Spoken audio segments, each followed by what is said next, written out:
Le plus grand incendie de forêt qui fait rage actuellement aux États-Unis est en pleine expansion. Le confinement du Dixie Fire dans le nord de la Californie est passé de 35% à seulement 21%.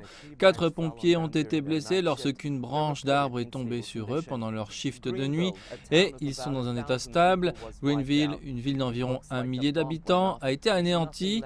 On dirait qu'une bombe a explosé, il ne reste plus rien, a déclaré un habitant.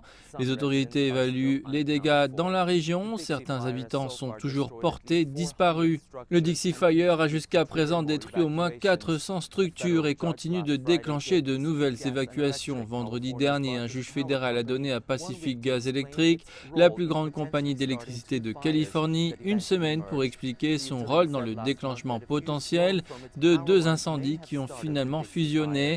La compagnie avait déclaré le mois dernier qu'un fusible grillé de ses lignes électriques pourrait avoir déclenché le Dixie Fire. Cela survient après que l'équipement de l'entreprise a été reconnu responsable du Come Fire de 2018 qui a tué 85 personnes et détruit la ville de Paradise.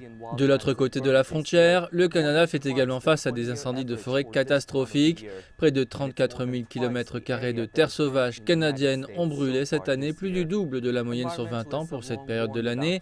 Et c'est plus de 2 fois la superficie qui a brûlé aux États-Unis jusqu'à présent cette année.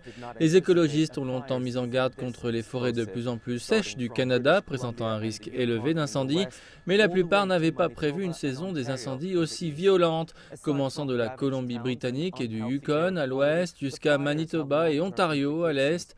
Outre les villes ravagées et la qualité de l'air malsaine, les incendies ont des implications à long terme sur l'environnement, car nombre de ces forêts ont une grande capacité à capturer les gaz à effet de serre et à fournir des terrains de reproduction pour les oiseaux migrateurs.